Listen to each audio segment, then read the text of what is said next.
그래도 지난주는 지금 선생님이 앞으로 공부하실 모든 주 중에 가장 복습이 수월한 주였다. 이렇게 생각을 하시면 되고요. 이번 주부터 이제 다른 부분들은 양도 많고 다 중요한 부분들이다 보니까 굉장히 이제 큰 부담이 오실 수가 있습니다. 근데 선생님들이 이 교육학을 몇 번 봐야지 선생님들 잊지 않고 딱 알게 되실까요? 2번? 3번? 4번? 한 10번 봐야 된다. 모든, 그러니까 전공 몇 번 보면 될까? 내가 전공했으니까. 3번? 그것도 한 10번 봐야 된다. 모든 개념들이나 내용들은 그거를 그러니까 이것도 완벽하게 깬다 이게 아니에요. 어느 정도 알게 돼서 이렇게 갈 수 있는 데까지 한 10번을 보셔야 된다고 생각을 하셔야 돼요. 제가 옛날에 영어 과외도 되게 많이 했어요. 근데 선생님 외워봤자 뭐예요? 어차피 다 까먹는데 맨날 이런 자세예요. 그 친구들은 끝까지 영어 단어 외우기가 굉장히 어렵습니다. 근데 걔네들도 잊지 않고 꼭 기억하는 단어들이 있어. F, What's your name? 이런 것들은 영원히 잊지 않고 계속 얘기할 수 있어요. 그쵸? 그리고 How are you? 그러면 I'm fine, thank you. And you? 여러분 이런 거 해보셨어요? I'm fine too, thank you. 이제 저희 세대에는 그게 이제 영어 시작한 맨 처음에 하는 대화문이거든요. 그래서 혹시 이런 얘기 들어보세요? 한국인 감별, 대화 커뮤니케이션. 그래서 외국에 갔는데 횡단보도에 사고가 난 거예요. 그래서 블리딩 막 피를 철철 흘리는데 How are you? 그럼 I'm fine, thank you. And you? 이런다는 거예요. 그게 왜 이제 그게 되느냐? 무한히 반복했기 때문이다. 이게 마치 우리가 이제 교과 중심 교육과정으로 시작을 하잖아요. 그것처럼 고된 훈련과 반복으로 이걸 하지 않으면 우리가 알 수가 없습니다. 그래서 처음부터 막 형성평가 2번 맞는데 안 돼요. 이게 좌절하지 마시고 계속 차분차분 쌓아가신다. 그래도 강의를 여러 번 들으시고 귀등 듣기로 배수 활용해서 들으시고 하시면 훨씬 그 작업이 빨라지고 편해지거든요. 그래서 큰 부담은 갖지 마시되 그걸 내가 여러 번을 쌓겠다라는 마음으로 가시는 거를 강추드립니다. 아시겠죠? 자, 이번 주에 저희가 이제 갈 길이 멉니다.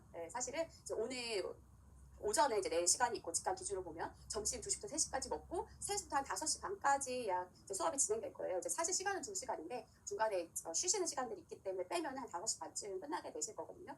그렇게 말하자면 6교시를 월화하기 때문에 직강 선생님도 힘드실 것이고 인강 선생님도 갑자기 가격 팍팍 올라가니까 부담이야 뭐 이제 그만둬야겠어 뭐 이 생각이 1월부터 드실 수가 있는데 차분차분 설 연휴까지 생각하셔서 쌓아가시면 좋겠습니다. 되셨죠? 선생님들 우리 이제 다 같이 해야 되는 것이 있습니다. 아시겠죠? Are you ready? 오케이. 준비됐으면 가보도록 하겠습니다. 하나, 둘, 셋! Succeed, achieve, and teach라고 가겠습니다. 직강 선생님들 아직 좀 덜 풀렸어요. 그 다음 한국말을 잘하실 수 있는 거죠. 우리 인강 선생님들도 꼭 해주시기 바랍니다. 가보죠. 하나, 둘, 셋! 나는 할 수 있다! 나는 성장한다! 나는 해낸다! 해내려고 하겠습니다. 자, 지금 뭐 어떤 느낌인지 잘 안 오실 텐데 이 마음 내가 할 수 있고 성장하고 그리고 해낼 것이다라는 마음을 계속 가지고 1년 가시기 바랍니다. 아시겠죠? 네, 좋습니다. 자, 이제 선생님들 오늘 이제 제가 드리고 싶은 말씀, 형평하면 뭐가 생각나세요? 형평성과 수월성. 아주 교육학적이야. 네, 또 형성평가입니다. 형성평가. 저는 그렇습니다. 1, 2월과 3, 4월 교육학 공부의 핵심은 형성평가라고 생각을 합니다. 그래서 형성평가에 선생님들 뭐가 들어있는지 아세요? 형성평가에서 가장 제가 12월에 기울이는 부분이 있습니다. 그게 뭘까요? 맨 밑에 보시면 형성평가 거북이가 가고 있어요. 걔가 페이지마다 조금씩 옆으로 이동을 합니다. 그래서 이제 얘를 나중에 1년, 1개월 끝나시고 보시면 이렇게 쓱 하면 움직여요. 진짜요? 그래서 옛날에 촬영해서 올리시는 분들도 있었어요. 카페에. 어디 찾아보면 있을 거예요. 그래서 쓱 움직입니다. 그래서 조금씩 가게 얘를 이제 조절해서 가고 있거든요. 그래서 저희 아이가 걔를 보고 이름도 붙여줬어요. 걔 이름이 형평이에요. 그 거북이 형평이. 그래서 우리 형평이가 유명해져가지고 어떤 선생님 선물도 이렇게 갖다 주셨어요. 우리 인강에 잡히나요? 형평이. 얘 나름 복근도 있습니다. 형성평가 거북인데 이 교육학은 사실은 한 번에 쓱 내가 지식을 체득할 수가 없어요. 뭐 사실은 교육학뿐 아니라 모든 지식의 체계들이 그럴 겁니다. 그래서 이거 한 걸음 가신다고 생각을 하시고 그리고 이제 선생님들 올해부터 이제 저희가 답이 나가요. 답안지가. 이전에는 사실 이제 제가 굉장히 또 중요하게 생각하는 것이 이제 교육학적 지식과 함께 선생님들의 문해력을 높이는 것입니다. 왜냐하면 아무리 많은 지식을 선생님들이 외우고 말하자면 우리가 나중에 저희 찐빵거나 찐찐당거나도 있는 키워드를 다 외우셔도 문해가 안 되면 그거를 적합하게 쓰실 수가 없어요. 그러니까 기본적으로 교육학 텍스트를 이해하는 거 그게 제일 중요하고요. 그 다음에 그걸로 학습을 하신 다음에 두 번째가 가게 되면은 뭘 하셔야 되냐면 나중에 나온 시험지를 읽고 해석을 하셔야 돼요. 근데 제가 이번에 이제 점수가 안 나온 몇 분들에 대해서 몇 분들이랑 상담을 해봤어요. 근데 어떤 선생님은 시험지에서 이제 제가 느꼈던 가장 큰 문제는 뭐냐면 시험지에서 요구하는 중요한 키가 뭔지 찾기 어려우신 분들도 있더라고요. 근데 이게 생각보다 정말 많거든요. 그러니까 작년 시험, 그러니까 말하자면 25학년도 직전 시험이 점수대가 높았다는 얘기는 있지만 사실은 전반적으로 높게 채점이 잘 된 것은 맞아요. 근데 점수가 생각보다 안 나오신 분들도 있습니다. 근데 거기에서 우리가 생각을 할 거는 지식이 모자랐냐? 아닐 수 있어요. 근데 뭐가 중요하냐면 항상 시험 보기 전에는 우리가 알 수 있고 공부할 수 있는 지식은 가장 꽉꽉 채워서 흘러 넘치도록 공부를 해서 가셔야 돼요. 그게 이제 저희 수업에서 저희 수석들도 엄청 많이 나오고 차석들도 엄청 많이 나오고 지역별로 엄청 선생님들이 잘하고 계시는 저는 이유라고 생각합니다. 전공이나 교육학이나 흘러 넘치게 공부하는 것이 되게 중요하다고 강조를 드리는 거. 근데 딱 시험장에 들어가면 그때 뭘 해야 되냐? 공부한 모든 내용을 다 뒤로 밀어야 돼요. 무슨 말이지? 내가 외운 거를 쓰려고 하면 안 돼요. 시험지 채점자한테 나 지금까지 여기까지 공부했으니까 봐봐 나의 지식을 보라 이것들아 이런 느낌으로 보시면 안 되고 딱 시험지에서 요구하는 답을 인출하셔야 돼요.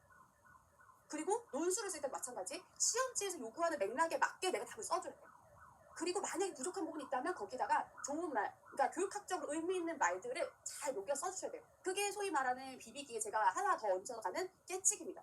근데 이것도 무조건 비비고 깨친다고 되겠어? 그럼 교육학 공부 왜? 지금의 이런 공부들과 내용들이 기반이 돼서 가야 되는데 무슨 깨를 치고 무슨 비비기를 해도 안 되는 경우가 있어요. 왜? 요구하는 대로 쓰지 못했기 때문에. 다 우리가 뒤로 밀어놓고 뭐만 꺼내줘야 되냐면 여기서 요구하는 답의 핀트에 맞춰서 꺼내줘야 됩니다. 그러니까 이 차를 준비하신 분들은 제가 무슨 말 하는지 조금 깨달으실 수도 있어요. 핀트에 맞게 대답을 한다는 거. 그건 뭐냐면 말하는 출제자나 이거를 시험 보고 있는 평가자가 원하는 방향성이 있고 거기에 맞는 답을 해줘야 된다는 거예요. 아무리 좋은 말을 해도 이거랑 상관없는 동문서답을 하면 답이 될 수 없어요. 그래서 그거를 하려면 우리가 두 가지가 다 필요하고요. 문해력과 교육학적 지식. 아시겠죠? 그래서 이제 형성평가를 드릴 때 이 내용은 사실상 이 책의 이 부분에 있는 거예요. 하고 페이지를 제가 드리는 것이고 그 페이지 정보를 따라가시면서 공부를 쭉 하신 다음에 강의를 들으신 다음에 보실 때 옆에다 형성평가를 펴놓고 그 부분에 이제 줄을 쳐가면서 학습하셔도 괜찮아요. 근데 그렇게 봐도 형성평가를 봤는데 내가 뭘 써야 될지 모르겠는 분들이 많이 계시죠. 근데 그게 당연히 맞습니다. 지금 1월이기 때문에 이제 그럴 때는 역으로 그 한번 해보신 다음에 못 쓰는 걸 좌절하지 마시고 그냥 답안지를 들고 외우셔도 괜찮아요. 왜냐하면 충분한 선의가 됐기 때문에 답안지에서 핵심적인 부분을 잡아서 외우셔도 괜찮아요. 그럼 이제 외운다, 그러니까 말이 외운다고 이제 그거를 키워드가 익숙해지게 계속 반복을 하시는 거죠. 근데 그때 문장으로 나와 있는 경우에는 문장을 똑같이 해야 될까요? 조금 바꿔서 해도 될까요? 바꿔서 해도 괜찮아요. 그러니까 문장 단위로는 언제부터 외우나요? 이런 질문 주시는데 문장 단위로는 끝까지 못 외우는 거예요. 그리고 그렇게 하실 필요가 없어요. 근데 그렇게 외우지 않아도 문장을 쓸 수 있어요. 그렇죠? 근데 이제 나중에 채점할 때 중요한 건 뭘까요? 소위 말하는 키워드가 있어야 돼요. 여기서 핵심이 되는 키워드. 그래서 키워드는 바꾸지 않으시는 게 좋아요. 키워드는 학습하시는 과정 중에서 핵심 키워드는 계속 찾고 그걸 반복하시고 내 입이나 내 손이나 내 눈에 계속 박아 넣으시는 게 중요해요. 인출 중심으로. 그럼 더 각인이 잘 되고 더 인출이 잘 되기 때문에 그래서 키워드를 학습하시는 용도로 형성평가 답안지를 가지고 먼저 학습을 하시고 그 다음에 다시 이제 그걸 풀 수 있는 데까지 반복을 좀 해보세요. 그리고 이 교육학 공부하실 때는 특히 1, 2월은 절대 예습 중심으로 하지 마시고 다 복습 중심으로 하세요. 지난주까지는 예습이 좀 가능하셨을 수도 있는데 지금부터는 복습 따라가기도 만만하지 않습니다. 복습 중심으로 하시고 그리고 예습을 하려면 시간 너무 많이 소모가 되니까 그렇게 하신 다음에 다시 책을 한번 회독해보세요. 근데 회독을 해도 안 읽히는 부분들 있죠. 근데 형성평가에 나온 이상으로는 안 읽혀도 괜찮아요. 근데 형성평가는 그 맥락 속에 어느 쯤에 위치하는지를 생각하시면서 쭉 넘어가세요. 그거를 쭉 해서 끝까지 가고 나서 다시 보면 그때는 보이는데 지금 모든 거를 한 발 모든 걸 다 읽고 넘어가지 않을 하면 영원 못 넘어갑니다. 그러니까 아시죠 선생님들? 정석에서 집합, 성경에서 창세기 거기를 못 넘어가는 이유가 있어요. 그걸 완벽하게 하지 않으면 넘어가지 못하기 때문에. 근데 그러면 안 된다. 이 공부는 무조건 끝까지 가야 되기 때문에 쭉 넘어가시기 바랍니다. 그래서 다시 정리해서 보면은 이제 선생님들과 이제 제가 강의를 하면서 텍스트들을 한 번씩 짚어가죠. 제가 말로 설명을 드리고 텍스트에 어떤 의미인지를 교재에 있는 내용들 설명을 드리고 가는 이유는 결국은 선생님들이 이 문해를 할 수 있어야 되고 그게 어떤 의미인지 알아야 되기 때문입니다. 그게 시간이 더 오래 걸리는데 그 해독이 되게 중요하기 때문에 그 부분들을 같이 따라가시면서 제가 말씀드린 부분만큼은 모르는 말이 없이 넘어가셔야 되고 쓱 넘어가도 괜찮아요 하시는 부분들을 그냥 이런 키워드 정도가 있구나 하고 넘으셔도 괜찮아요. 특히 1, 2월에 특히 괜찮아요. 그렇게 넘기시고 그 다음에 강의를 듣고 나신 다음에는 뭘 봐야 될까? 구조도입니다. 구조도 자료를 한번 채워보세요. 채워져요? 안 채워져요? 이제 어제까지는 좀 채워주셨을 수도 있어요. 지금부터 배우는 내용들을 잘 안 채워주실 거예요. 왜냐면 지금부터는 정말 지식이 우두두두 쏟아지거든요. 괜찮아요? 어디가 답이에요? 책에 있는 구조도 트리가 답입니다. 그거 보면서 답을 다시 한번 적어보세요. 자, 선생님 다운 가능하게 드렸죠? 그럼 그거를 반복하면서 그 칸을 채울 수 있게 한번 공부해보시면 돼요. 당연히 완벽하게 다 채울 때까지 그걸 잡고 있으시면 안 돼요. 한번 해보신 다음에는 어디로 넘어갈까요? 형성평가를 넘어가시는 거예요. 형성평가를 옆에 답안 그 문제지를 펴놓고 한번 써보신 다음에 만약에 안 써지면은 그거 이제 위치를 체크하면서 그 부분에 줄을 그으면서 공부하시면 좋아요. 줄을 그으면서. 근데 3개 쓰라고 해도 5개 써놓는 경우들도 있죠. 여기까지 답이 된다는 얘기예요. 제가 3개를 요구한 이유는 3개 정도를 대충 중얼중얼 하실 수 있는 수준이면 된다는 얘기예요. 1, 2월에는. 그래서 큰 욕심 가지지 마시고 그만큼 한번 읽어보시면서 이거는 장점에 대한 얘기구나. 이거는 개념이고 이건 특징에 대한 얘기구나. 이 정도 확인하고 넘어가시면 돼요. 되셨죠? 그 다음에는 이거 자료를 정리하는 게 복잡하니까 답안지를 가지고 그걸 공부하세요. 그걸 공부한 다음에 다시 형성평가를 풀어보세요. 그래서 제 생각에 한 70점 정도, 70%가 완성됐다 싶으시면 확인하시고 안 된 문제는 표시해 두셨다가 다음 교육학 공부 시작할 때 안 되는 부분을 다시 한번 확인하고 구조도라고 안 된 부분을 확인하고 그 다음에 넘기시는 거예요. 우리가 누적 복습 중요한 거 알고 계시죠? 근데 누적 복습하다 보면 진도 복습을 못 나가요. 하기 때문에 지난 시간에 남은 부분을 학습하고 넘긴다라는 느낌으로 넘기시고 그 다음 진도 공개 공부하시고 그렇게 해보시면 훨씬 더 익숙해지실 것이고 2번 써도 안 되고 3번 써도 안 되고 당연한 얘기입니다. 지금부터 계속해서 1년 동안 반복이 될 것이기 때문에 너무 지금 모든 걸 다 알고 넘어가야지 이렇게 부담 가지실 필요 없어요. 왜냐면 애초에 불가능해요. 아시겠죠? 애초에 불가능하다. 대신 이건 뭐예요? 그만큼 계속적인 반복이 중요하다는 얘기죠. 계속적인 반복이 아주 중요합니다. 그래서 지금은 수업을 통해서 전반적인 큰 이해를 하시고 저랑 텍스트들을 읽어가면서 선생님이 모르시는 부분을 확인 한번 하시고 그래서 아까 그 설명이 이렇게 붙는 거구나 확인하시면서 그 부분만큼 책 읽을 때 꼼꼼하게 읽으실 때 다 외워지지 않아도 낙담하지 않고 계속해서 뒤로 넘겨간다. 형성평가 자료를 계속 잘 활용한다. 이렇게 생각하시면 좋을 것 같습니다. 그러면 우리 형평이가 나중에 마지막 끝까지 다 했고 걔 형평이가 몇 번 가는 길을 같이 걷다 보면 선생님들이 어떤 식의 문제가 나와도 잘 대응해서 푸실 수 있게 됩니다. 아시겠죠? 네, 좋습니다. 좋아. 자, 오늘 형평에 대한 얘기였고요. 이제 교육 과정을 들어가도록 하죠. 네, 책을 펴주시면 되고요. 자, 이제 우리가 저번 주에 이거 봤던 거 기억나세요? 결국 이제 제가 교육학 틀이라고 부르겠습니다. 과정, 방법, 평가, 행정. 요것이 사실상 4대장이다. 그런데 심리가 수시 때때로 올라오고 심리가 안 나온 것 같지만 사실은 이 맥락 속에 심리가 담겨 있어서 이 내용들이 굉장히 중요하니 우리는 여기까지를 주요 과목이다 이렇게 얘기를 드렸죠. 그리고 교육 사회와 생활지도와 교육 사철학 파트에 대한 부분들이 있습니다. 자, 이제 이 전체 교육학이 이렇게 된다는 걸 아셨는데 교육학의 게으름이 존재한다. 여기까지 오늘 좀 얘기를 드리고 싶어요. 그런 얘기 들어보셨어요? 교육학이 이런 어떠한 흐름으로 가고 있다.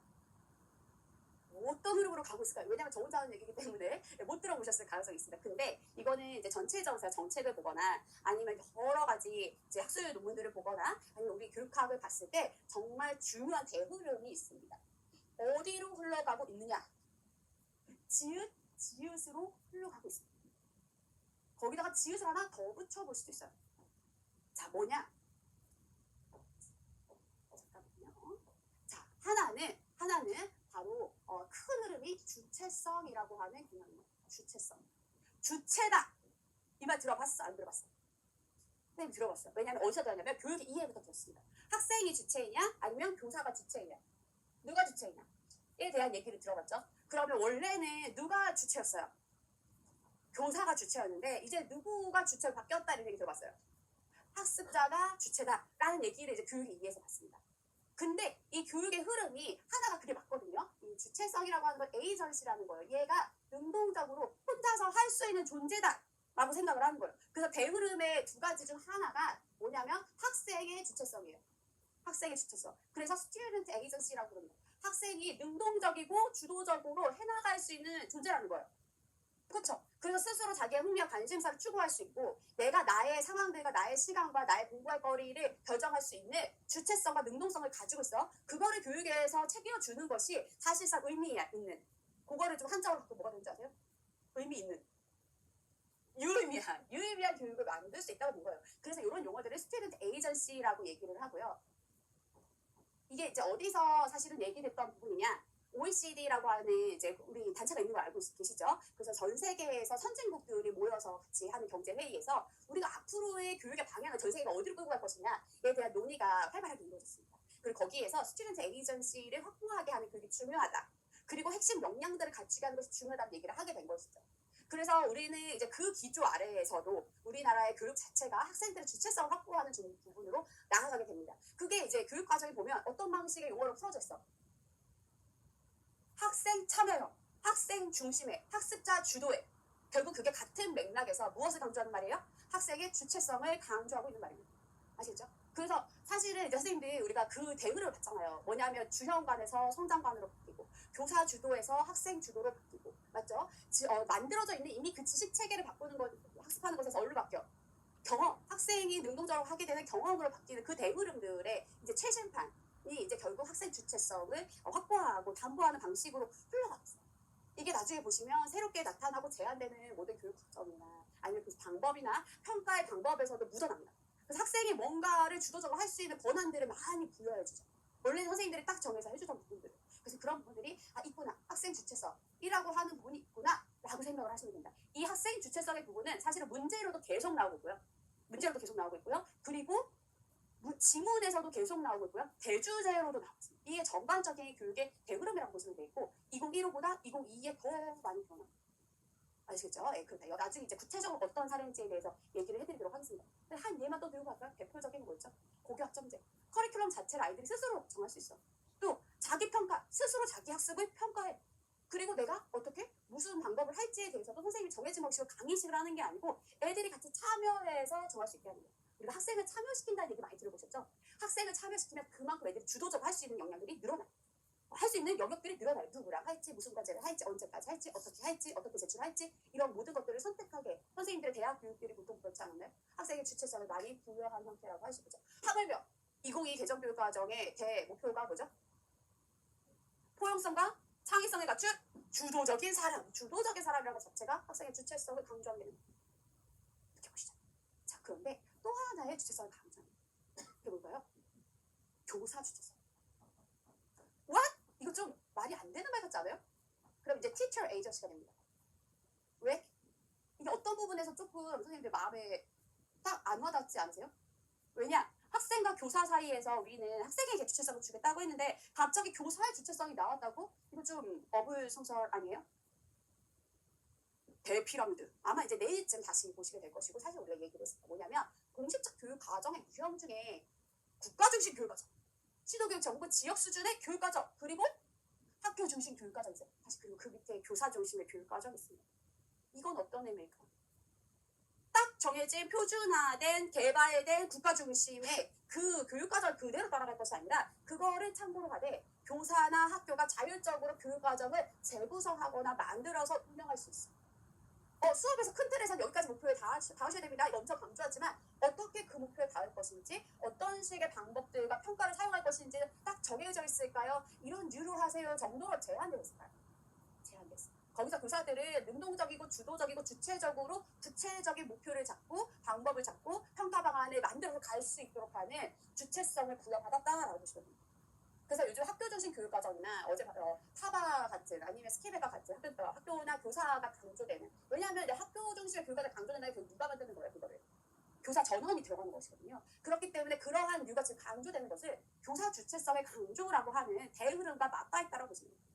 그래서 궁극적으로는 이 모든 흐름은 이 주체성이라고 하는 것을 향해서 가고 있어요. 되셨죠? 자, 그러면 여기서는 뭐냐? 이 주체성이 담보되고 있다, 확보되고 있고 강조되고 있다라는 것이 보여지는 여러 가지 부분들이 있을 수 있겠죠. 그게 뭐냐면 하나는 뭐예요? 대단히 중요한 용어인데요. 자율성입니다. 나중에 이제 교육 심리에 가시면 데시 앤 라이언이라고 하는 학자를 만나게 되고요. 거기에서는 데시와 라이언인 거예요. 두 학자인 거죠. 그들이 되게 강조했었던 개념이 있어요. 그게 뭐냐면 자기 결정성이에요. 그래서 자기 결정성 이론이라고 얘기를 합니다. 이 자기 결정성이라는 내용들을 딱 들여다보면 유관자가 중요합니다. 뭐냐면 유능감과 내가 유능하다고 느끼는 감각, 그리고 관계성과 다른 사람과 맞는 관계, 그리고 유관차, 자율성이 아주 중요한 키라는 거예요. 뭐에? 동기를 높이는 거예요. 무언가를 열심히 하려고 하는 동기를 높이는 것을 가장 핵심적으로 얘기를 합니다. 자, 그렇다면 어떤 동기일까? 내재적 동기, 외재적 동기. 내재적 동기. 스스로 뭔가를 하고자 하는 내재적 동기를 높이는 것에 유능성과 관계성과 자율성이라는 것이 관여를 하는데 그 중에 제일은 자율성이라 그 중에 제일은 자율성입니다. 자율성이라는 건 뭐예요? 스스로 뭔가를 선택할 수 있게 된다는 거예요. 이것을 자율성을 계속 주는 이유는 뭐냐? 결국은 주체성과 연결됩니다. 자, 이 자율성을 학생 측면에서도 교사 측면에서도 계속 부여를 해주는 것이죠. 계속 부여를 해준다. 그래서 이러한 형태로 나타나게 되고 그러한 경향성이 과정, 방법, 평가에서 계속적으로 드러나고 심지어는 행정에서도 드러납니다. 자율성을 계속 확보해 주는 거. 교사나 학생에 대해서.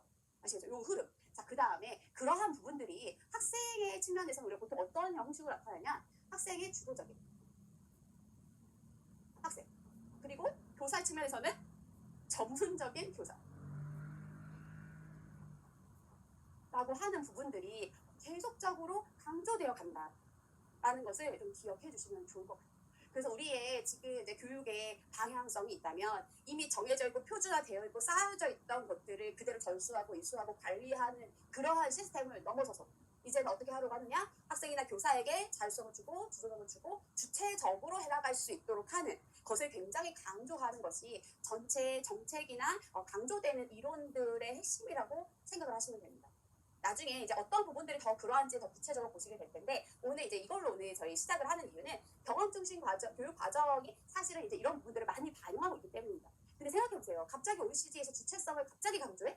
그리고 우리가 모두가 그걸 향해서 가? 그럼 이상하잖아요. 사실은 이게 이전에 있었던 자연주의, 진보주의, 경험중심 교육과정 등을 거쳐서 지금 이러한 형태로 부각되고 있다라고 보시면 되겠고 그래서 우리 교육과정 내에서는 경험중심 교육과정의 흔적들 아주 많이 찾아낼 수가 있고 그래서 사실은 출제도 여러 차례 되어 왔다라고 이해를 하실 수가 있겠습니다. 아, 그래서 이제 교육학, 이 교육이라고 하는 것이 이제 교육학이라고 얘기하지만 사실상 이 교육학은 지금 교육의 흐름들이나 중요한 핵심을 학습할 수 있도록 도와주는 일종의 이론적인 도구잖아요. 근데 이 그 큰 방향이 지읒으로 가고 있다.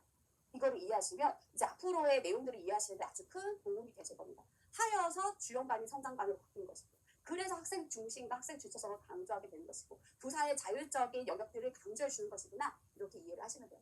그리고 참고로 이거 나중에 더 드릴 얘기지만 우리가 소위 비벼 쓰고 깨친다라고 얘기를 했을 때 자율적인 학생 주도적인 전문적인 교사를 양성하는 혹은 교사의 전문성을 강조하는 그리고 그렇게 주체성을 담보하는 이런 얘기를 처음 답이 될 가능성이 굉장히 높습니다.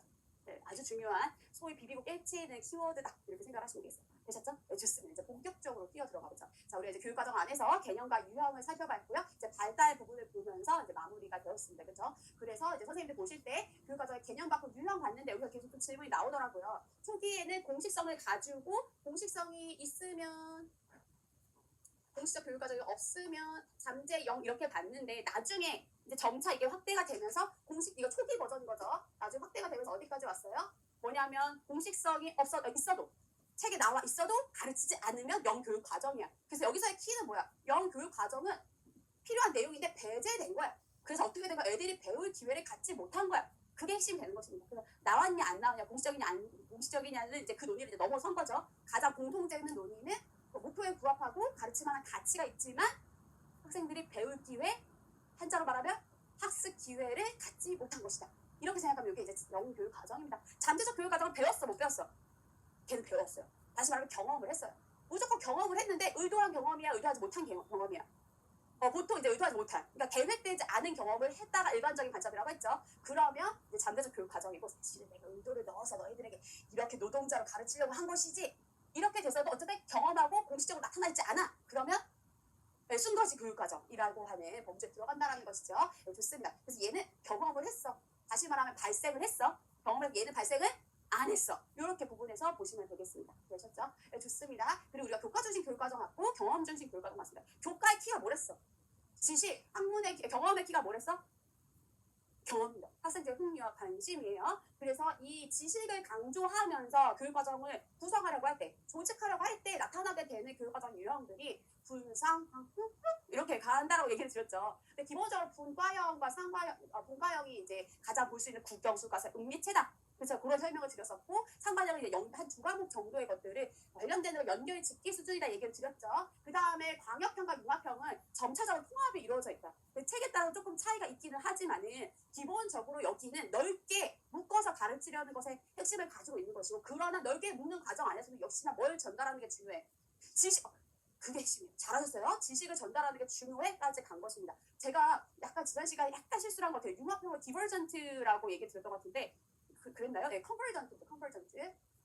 아주 중요하진 않은데요. 보통 이 용어도 잘 나왔진 않아요. 근데 컨버전트라고 하는 커리큘럼과 그리고 퓨즈드라고 하는 커리큘럼이 있어서 퓨즈드라고 하는 경우에도 융합형이라고 설명을 하고 컨버전트라고 하는 경우에도 융합형이라고 설명을 해요. 두 개는 다른 개념이에요. 근데 이제 퓨즈드라고 나와 있는 옛날 책에서는 이게 분과형과 상과형 어느 사이에 연결을 지어보는 그 과정이야 정도로 설명을 했어요. 근데 최근에는 사실은 최근에 논의가 되고 있는 융합형 교육과정은 컨버전트입니다. 그래서 전체에 대한 내용들을 아울러서 가르치는 내용들을 융합형이라고 얘기를 하고, 이 아우른다는 얘기는 뭐냐면은 어떤 지식체계 하나에 함몰되는 것이 아니라 공통되는 부분들을 가지고 추출을 해가지고 보다 실제적이고 보다 비구조화되어 있지만 보다 현재의 비구조화된 문제들을 잘 해결할 수 있는 방향성으로서의 방향성을 가지고 있는 그런 학문들을 우리가 융합형 교육과정이라고 부른다 정도로 이제 이해를 하시면 됩니다. 근데 이 융합형 교육과정은 어떤 책을 찾아봐도 아주 명료하게 정리되어서 딱 얘야 라고 하고 있는 경우가 없이 계속 이제 핫한 개념이에요. 융합이라는 단어 자체가 핫한 개념이다 보니까 느낌적인 느낌으로만 가져가셔도 큰 문제가 없을 것 같습니다. 보셨죠? 자, 그리고 이제 오늘 이제 우리가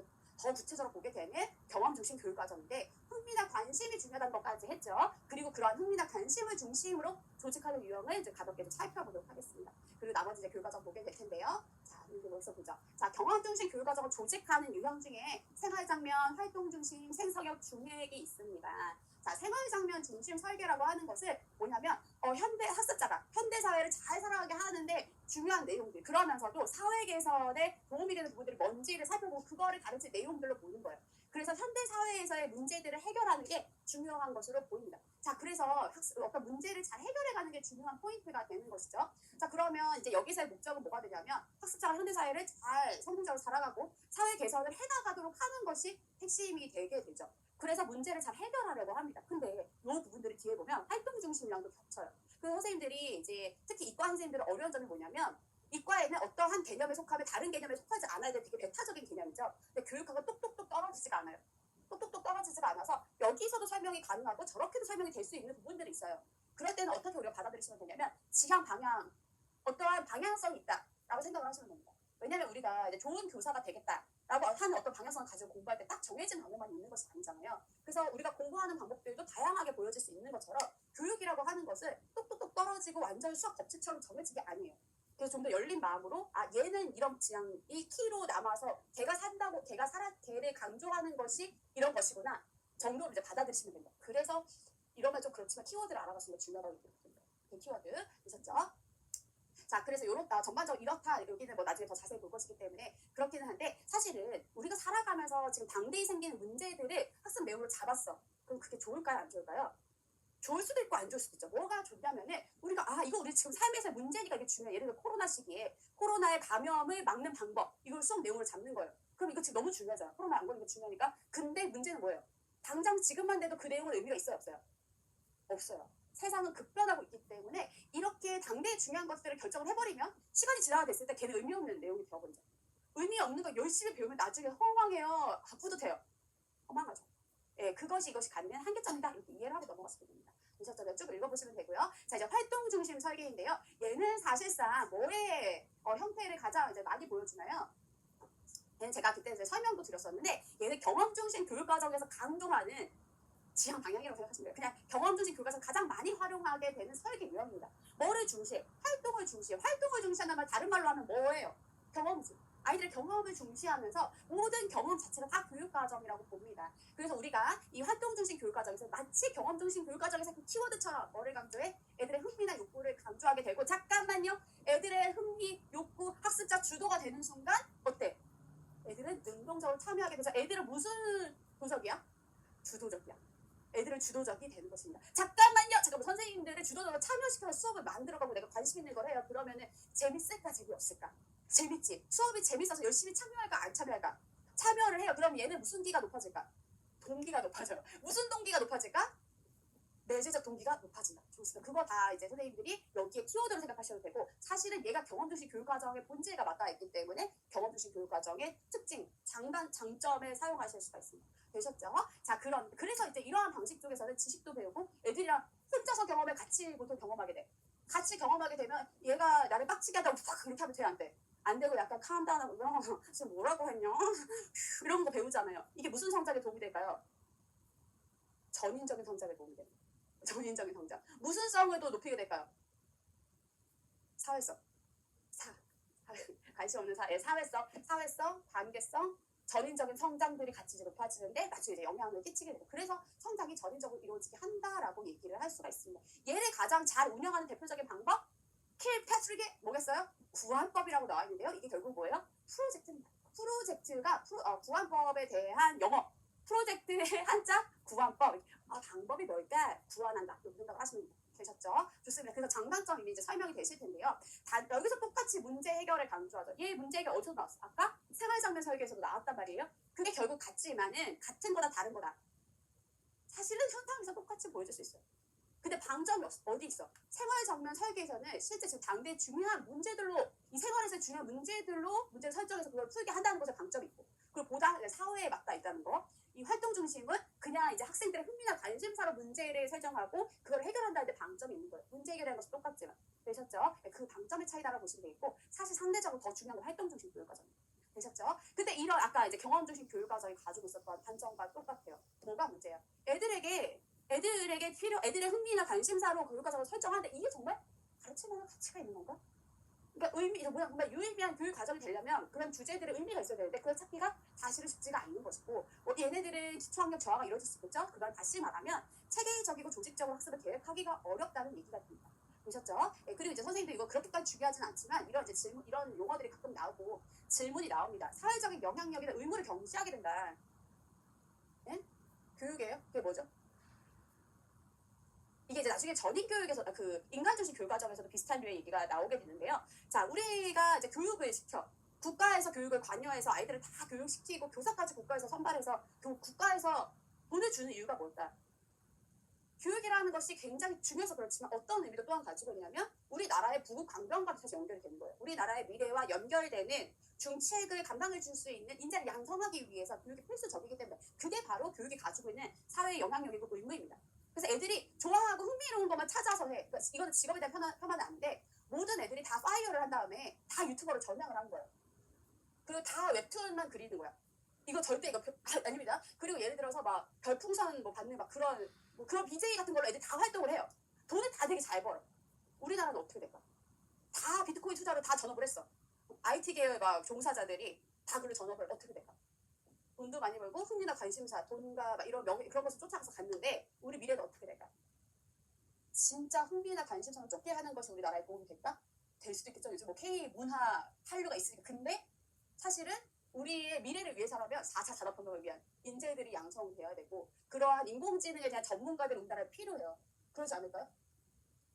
필요하지. 왜냐하면 그게 나중에 미래 산업이 되는 것이고 국가적인 경쟁력이 되는 거니까.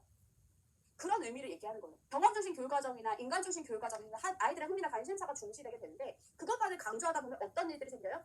국가에서 정말 필요한 인재를 양성할 수 없다는 거예요. 그래서 애들의 흥미나 관심사만 쫓아갈 것이 아니라 국가적으로 사회적으로 필요한 인재들과 그 능력을 갖춘 사람들이 양성해야 돼가 되는 거죠. 그래서 학문중심 교육과정이 나오잖아요. 과학기술을 갖춘 아이들, 수학기술을 갖춘 아이들을 키워야 된다. 어떤 느낌인지 아시겠죠? 직업에 대한 비하가 아닙니다, 선생님들. 흥미나 관심사는 중요하고 자기의 삶을 잘 살아가는 건 필요하지만 이런 측면은 있다는 것이다. 자, 그리고 지식체계가 아니기 때문에 흥미나 관심사이기 때문에 체계적인 지식이 되기가 어렵죠. 체계적이고 위계적이라는 말 다시 말하면 계열이 있다는 거예요. 계열이라는 건 뭐냐 쉬운 것부터 어려운 곳으로 가는 그 흐름을 얘기하는 거예요. 마치 뭐처럼 수학, 과학과 같은 그런 과목처럼. 근데 활동이나 흥미, 경험을 강조하면 계열성을 찾기가 어렵다 싶다.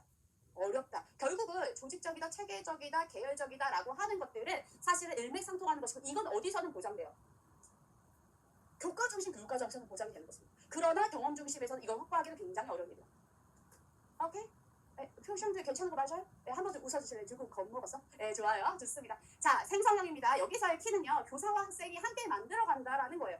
그리고 여기서 이제 키를 찾자면 교사와 학생이 함께 만들어가고 그리고 사전에 계획하지 않는다.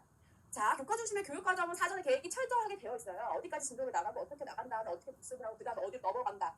단원들을 어떻게 조직되어 되어 있는데 생성의 교육과정은 교사와 학생이 함께 그 자리에서 만들어가는 거예요. 선생님 여기 무당벌레가 있어요. 어디 와보자. 그래서 이 무당벌레 자연 속에 있는 것을 보는 그 자체가 뭐가 되는 거예요? 교육이 되는 거예요. 이거는 어떤 아이들의 교육에서 보다 적합하게 많이 쓰일까요? 유아나 초등 저에서 더 많이 쓰입니다. 근데 제가 아까 그 흐름 속에 뭐가 있다고 했어요? 자율적이고 주체적으로 가는 방향이 있어요라고 얘기를 드렸죠.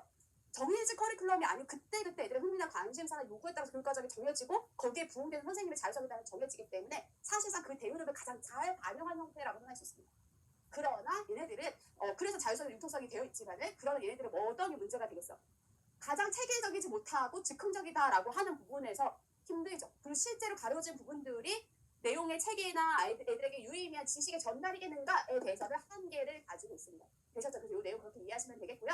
다음 이제 운영 방법을 물어본다고 했을 때 아까 활동 중심의 설계에서는 뭐예요? 킬패트릭의 프로젝트 방법으로 보통 운영이 되죠. 얘는 이제 현장 학습이나 답사 등을 통해서 가는 거예요. 그래서 우리가 뭐 현장 체험 같은 거 가잖아요. 그러면 그때그때 그 상황마다 정해질 가르치고 배움의 경험들이 되게 다각적으로 바뀌게 되죠. 네, 그런 것들을 일종의 생성형이라고 보시면 되겠습니다. 그래서 요거를 적으실 때는 키를 뭘로 적는다? 교사와 선생님이 함께 만들어가고 사전 계획이 없다가 생성형의 핵심이다. 새롭게 생성되어 간다는 것입니다. 보셨죠? 자, 이제 중액형입니다. 사실은 이거를 위해서 왔다라고 보시면 돼요. 코어 디자인이에요. 코어가 뭐예요? 코어. 필라테스 하시는 분들 좀 들어오시지 않아요? 코어를 잡아야 된다 뭐 이런 얘기 하는데요. 코어예요, 코어. 코어라고 하는 중핵. 중핵은 중요하다는 말이 안 중요하단 말이야. 겁나 중요하다는 거예요. 중핵을 잡고 얘를 가지고 동시번적으로 만든다라는 얘기를 합니다. 그래서 핵심을 이제 선생님이 키를 적으실 때는 중심 과정 플러스 주변 과정이 동시번적으로 결합되어 있어 이렇게 생각을 하셔야 돼요. 근데 물론 이제 그 설명이 나올 때는 주변 과정이나 동시번적이라는 단어가 안 나오고 그냥 중핵이라는 부분만 강조되어서 나올 수도 있어요. 근데 중핵이라고 하면 너무 노골적이니까 중심 과정 이렇게 이제 나올 수 있거든요. 이게 바로 무슨 설계? 중핵 설계고요. 책에 따라서는 이거 자체를 뭐라고도 얘기하느냐? 중핵 교육 과정이라고도 얘기합니다. 앞도 마찬가지예요. 생성형 설계라고 나오는데 생성형 교육과정, 생성 교육과정 이렇게 얘기한다고 합니다. 되셨죠? 예, 끝에는 책에 따라서 되게 다양하게 나온다. 핵심은 이제 이런 말이 나오는데요. 인간의 공통 활동으로부터 제기된 문제를 기반으로 해서 그거를 해결해. 그러니까 문제를 해결하는 거예요. 이거 어디서도 문제 해결 나왔어. 생활 장면에서도 이 얘기가 나오고 또 활동 중심에서 나오죠. 문제를 해결한다고 하는 것을 학생 중심이면서 점차 사회적인 방향으로서의 지금 교육에서의 방향에 가장 어떻게 보면 핵심적인 부분이에요. 그래서 나중에 이제 교수 방법에서 이런 교수 방법 자체가 문제 기반 학습 혹은 프로젝트라는 형태로 나타나게 됩니다. 그리고 이제 지금 직전에 봤었던 시험에서 조나쌤 문제가 나왔었는데요. 구성주의 학습 환경 설계에서의 핵심이 문제. 그래서 이번에 문제의 특성을 물어봤거든요. 그것 자체가 뭐냐? 모든 지금의 방향성에서 우리가 꼭 고려해야 되는 부분들을 우리가 실제 삶에서 마주하게 되는 그 문제를 잘 해결하는 것입니다. 왜냐하면 삶이란 문제 연속이잖아요. 그래서 그런 해결들을 잘할 수 있는 방법을 기르는 게 교육의 대단히 중요한 목적으로 받아들여지고 있다라고 이해를 하시면 됩니다. 그래서 지식 체계가 정해져 있는 교과 중심을 넘어서서 아동의 참여, 학습자들의 중심, 주체성을 강조하는 흐름에서는 거의 대부분 문제를 반드시 고려해야 됩니다. 문제가 중요하다 되셨죠? 그래서 이런 부분들이 이제 결국 이렇게 드러난다라고 보시면 됩니다. 자, 그러면서 중심 과정과 주변 과정이 만들어진다고 나와 있죠. 자, 여기에 이제 유형이 있어요. 여기 코어에 뭐를 넣을까? 잠깐만요. 잠깐 동심원 혹시 아세요? 동심원 원의 중심이 같다. 인동생도 아시죠? 같은 거를 가지고 이렇게 동심원 되네. 수업 선생님도 이거 아니다라고 얘기해 주시면 저는 서운해요. 대충 그런 식으로 하세요. 네, 동심원이다. 주변 과정이 이렇게 주변 과정들이 그럼 여기에 누구를 코어로 줄까? 누구를 주역으로 줄까?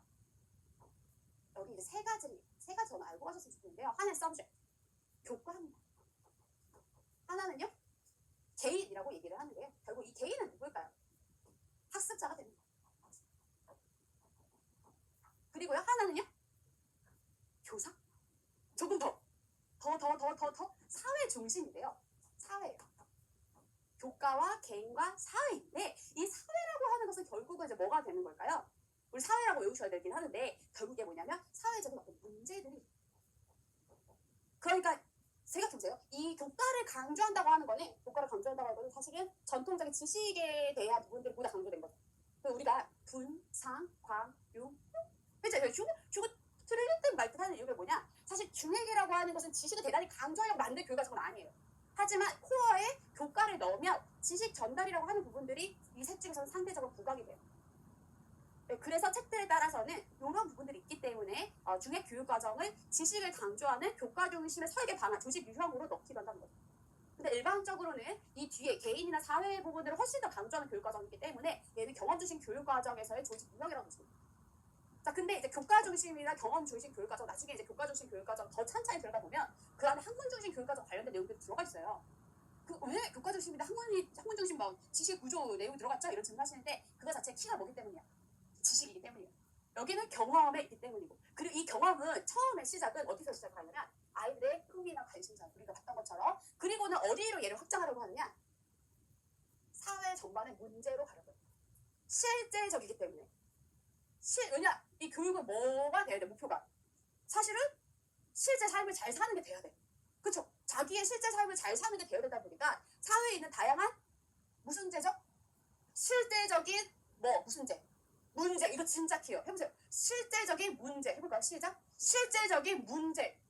이번에 문제의 답이었습니다. 교육학 문제의 답. 어떤 문제였느냐? 실제적인 문제. 실제적이라는 무슨 말이야? 삶이나 사회에서 우리가 맞닿는 다양한 문제들이 실제적이라는 거예요. 실제하고 있고 우리 삶에서 늘 맞닥뜨리는 그런 것들이 실제적인 것입니다. 되셨죠? 자, 그것들을 중요한 요소로 삼을 수 있다는 것입니다. 그래서 교과 중심 교육과정, 교과 중심의 중핵 교육과정, 개인 중심의 중핵 교육과정, 사회 중심의 중핵 교육과정이 있고요. 이 교과에서도 사실은 교과를 한다고 했을 때 국영수, 과사, 은미체 느낌이 아니에요. 여기서의 교과를 중심으로 사는 것은 사실은 여러 교과를 통합해서 만들어지는 지식이지만 이 지식 자체는 단 분과적인 것이 아니고 여러 교과의 통합적인 성질을 가진 것이다라고 이해를 하시면 되고요. 자, 개인 중심이라고 아까 말한 것처럼 학습자 개인의 필요나 흥미가 중심이 되는 거예요. 되셨죠? 그 다음에 사회 중심이라고 하는 것은 이렇게 여러 가지 사회적인 문제들을 해결하는 것이다. 예를 들어서 우리 동네에 천이 계속 범람을 하고 있어. 천이 계속 넘쳐가지고 사람들의 삶을 되게 피폐하게 만드는 일이 있다. 그럼 그 범람을 어떻게 해결할 것이냐에 대한 문제 자체가 중심 과정이 된다는 거예요. 예를 들어 한강의 범람이다. 아니면 무슨 우리 동네에 있는 무심천이 계속 범람을 한다. 청주의 무심천 이런 게 있거든요. 예를 들어 계속 이렇게 범람을 한다. 그러면 이 문제를 해결하기 위해서 어떻게 우리가 할 것이냐? 예를 들어 이거 수로를 바꾼다라든지 뚝을 높인다라든지 이것들을 실제로 해결하려고 하는 거예요. 근데 그걸 진짜로 애들이 뚝을 높이진 않겠지. 그렇게 되는 경우들도 있지만 그래서 그 방안들을 우리가 배웠던 내용들 안에서 다각적으로 검토를 하면서 찾게 되는 교육 과정이 사회 중심의 중요한 교육 과정이 되는 것입니다. 실제 여기서의 이제 메인의 방향, 이걸 꼭 했으면 좋겠다. 그러니까 이거를 위해서 간다라고 하면 어디에 방점이 있을까요? 네, 이거를 굉장히 중시해요. 실제적인 문제라고 하는 것을 이제 최근의 교육에서는 엄청나게 중요한 포인트로 잡고 있다는 거 같이 이해하고 가시면 좋을 것 같습니다. 되셨죠? 되게 중요하고요. 잠깐만요. 그러니까 이 가운데 제가 이렇게 동시간적으로 과목들이 구성된다고 했죠. 이 말은 무슨 말이냐면은 예를 들어 이제 범람한 무심천에 갔어. 무심천이라는 천에 갔어. 그걸 보면서 애들이 포토 에세이를 써. 걔는 국어에서 배운 거예요. 그리고 그걸 가지고 예를 들어 물의 흐름이나 이런 것들을 지리에서 배웠던 지식들을 활용해서 포토 에세이를 써요. 그럼 여기서 지리하고 국어가 딱 나눠져 있어요. 얘네들이 같이 연결되어 있어요. 연결되어 있죠. 그걸 지금 원한다는 거예요. 그게 이런 말입니다. 교과에 선이 없다는 거예요. 교과선이 있다면 국어 시간에는 국어만, 지리 시간에는 지리만 이걸 해야 돼. 근데 얘네들이 연결되어서 공통된 애들의 요구나 문제나 관심을 중심으로 같이 조직이 되는 것이고, 예를 들어 이제 우리가 여기 지향 방향이 밑에 있다고 얘기를 드렸잖아요. 무심천에 가서 진짜 그 천을 봐. 그러면 잠깐만 얘들아, 잠깐만 도착을 했는데 저 가야겠다. 지금 다음 시간 가야 돼. 가면 수업 진행이 돼? 안 돼? 안 되죠. 안 되지. 가자마자 정말 무슨 공부가 되겠어. 그렇잖아요. 근데 무심천을 보면서 무심천을 안 볼 수는 없잖아. 그러니까 이런 식의 통합이나 다양한 실제적 문제를 다루는 수업들은 어떻게 돼요? 점점 시간이 많이 필요해요. 그러니까 블록타임 같은 형식을 쓴다는 거예요. 블록타임을 1교시, 2교시 붙여놓고 쉬는 시간 끝난 다음에 주는 것이요. 예를 들어 50분 수업이야. 50분, 50분 연결을 100분 수업을 하고 쉬는 시간 20분 주는 거야. 이런 형식으로 수업을 운영하게 되고, 아니면 나중에 창제 시간 같은 것들을 활용하게 되는 것이죠. 이런 수업들을 무슨 수업이라고 하는지 아세요? 무슨 수업 운영? 탄력적 수업 운영. 그리고 저 지금 어때 보여요? 유연해 보여? 맞아요. 유연하게 표시한 겁니다. 탄력적이고 굉장히 선생님들 아주 똑똑하시네요. 네, 탄력적이고 유연한 수업의 운영들을 하게 됩니다. 이걸 이제 하도록 권유하고 있습니다. 그렇죠? 그렇다. 네, 그렇게 이해를 하시고 넘어가시면 되겠습니다. 그렇죠? 자, 그래서 장점은 기본적으로 실제적인 과제를 다루기 때문에 파생되는 문제라고 보시면 돼요. 실제적인 과제는 애들이랑 관련이 있을까 없을까? 영문법, SV 1형식, SVC 2형식, 이거 애들이 관련 있어 보여요? 없어 보여요? 없어 보이고 너무너무 지루해 보이는데, 이거를 우리가 실제적인 문제로 만들어서 실제 상황에서 이걸 어떻게 한다고 하면 애들은 흥미가 있고 재밌죠. 그리고 그렇기 때문에 실제적인 문제를 또한 해결하는 데서는 문제를 해결하는 능력, 이거 뭐라고 하지? 문제 해결 능력. 잠깐만, 야, 네가 지금 제안한 그 방법이 정말로 이루어질 수 있는 방법 같아? 혹시 다른 방법이 있는 건 아니야? 이 부분을 우리가 고려하지 못한 건 아니야? 라고 생각하는 이런 것들을 뭐라고 할까? 비판적인 사고력 같은 것을 가질 수 있습니다. 잠깐만요. 문제 해결 능력이나 비판적 사고력 같은 것을 우리가 무슨 차원적 사고 능력을 얘기하죠? 고차원적 사고 능력. 이건 지향 방향일까 지양 방향일까? 지향은 긍정적인 거, 지양은 안 했으면 좋겠다. 부정적으로 느끼는 것입니다. 이것들을 함양할 수 있다. 이게 다 이제 장점이 됩니다. 그 말로 바꾸셔도 상관이 없죠. 아셨죠? 자, 그리고 이렇게 애들이 실제적인 문제를 다뤄요. 애들을 참여하라는 거야. 보고 있으라는 거야. 참여하라는 거야. 참여는 이퀄 무슨 말이야? 능동적, 주도적, 주체적 어때요? 다 그대로 적을 수 있는 말이고요. 참여를 하면 재밌어, 재미없어? 재밌어 우리는 고급진 말로 뭐라고 얘기할 수 있어요? 흥미를 보장할 수도 있고 내재적 동기를 촉진할 수 있다. 다 장점에 쓰실 수가 있고요. 애들이 다 같이 한다고 했죠. 그러니까 그런 것 자체는 민주적이다라는 얘기를 드렸습니다. 그러면 애들의 빡침 이거 그대로 표현하면 된다 안 된다? 안 된다. 정서도 조절하고 다른 사람들 같이 참여시키고 이런 과정을 전인적인 성장이야 아니면은 인지적인 성장을 합니다. 전인적인 통합적인 성장이라는 말을 전인적 성장이라고 생각을 하셔도 됩니다. 되셨죠? 다만 이렇게 수업 진행하는 거 너무 이상적이고 좋은데 보통 이제 신규 선생님들은 많이 트라이 해보지만 약간 중간쯤 되시고 하시면 안 하게 되시는 경향성이 많죠. 왜 그럴까? 힘들어. 선생님 준비할 게 너무 많고 수업 준비에도 소요가 많이 되고 그리고 이것 자체가 조금 시간을 많이 썼는데 애들이나 아니면 나중에 시험 보는 데 있어서 효과가 없다고 느낄 수 있어요. 왜냐면 많은 시간이 무심창 가서 사진 찍고 막 이거 포토 에세이 썼는데 시험에는 안 나와. 선생님 이거 왜 해요? 이거 분명히 나오게 될 것이고 어머니들 지금 아이들이 무심천에서 발견이 됐는데 뭐 전화 올 수도 있잖아. 예, 그러니까 이런 부분에 있어서는 시간과 경비도 많이 들고 사실은 선생님도 미숙한 경우에는 실패할 위험들이 있기 때문에 이것이 중요한 이제 한계점이다라고 언급이 됩니다. 그러나 이제 최근 선생님 나중에 보시면 아이비라든지 아이비 교육 이런 얘기 뭐 들어는 보셨을 거예요. 그런 데서의 가장 강조하는 형태 중에 하나가 사실 보면 중액이에요. 그리고 중액은 기출도 엄청 많이 나왔습니다. 그래서 다시 나와도 전혀 이상하지 않아요. 네, 아주 잘 보고 넘어가셔야 되는 부분 되겠습니다. 되셨죠? 문제의 특성 한번 쓱 보고 하시면 되겠고요. 자, 그렇습니다. 이렇게 해서 우리가 이제 경험 중심 교육 과정까지 왔습니다. 아이들의 흥미나 관심을 강조했지만 따다다다 무슨 일이 생겼어? 스푸트니크, 쇼크, 로켓 발사, 로켓을 가니까 이제 미국 사회나 유럽 전역에 큰 충격이 오게 된 것이죠. 우리에게는 우주 기술이 없다. 과학 기술이 아이들의 흥미나 관심을 강조하는 과정 중에 너무 동떨어져 버렸다. 그게 바로 교육이 가지고 있는 사회적인 의무나 책임을 경시해버렸다라는 비판으로 들어서게 되면서 부르다 선생님이 나타나게 된 것입니다. 되시죠? 그때부터 이제 다시 누구의 중요성이 부각되겠어? 지식의 중요성이 부각되게 됩니다. 그러나 우리는 경험을 거쳐왔기 때문에 야 봐라 이제 반드시 외우는 것이다. 알겠지? 분상강용중 이게 의미가 없다는 걸 알게 된 거예요. 어떻게 해야 돼? 애들이 스스로 발견학습 해야 된다는 것을 알게 되는 것이죠. 궁금하시죠? 잠깐 쉬었다가 오도록 하겠습니다.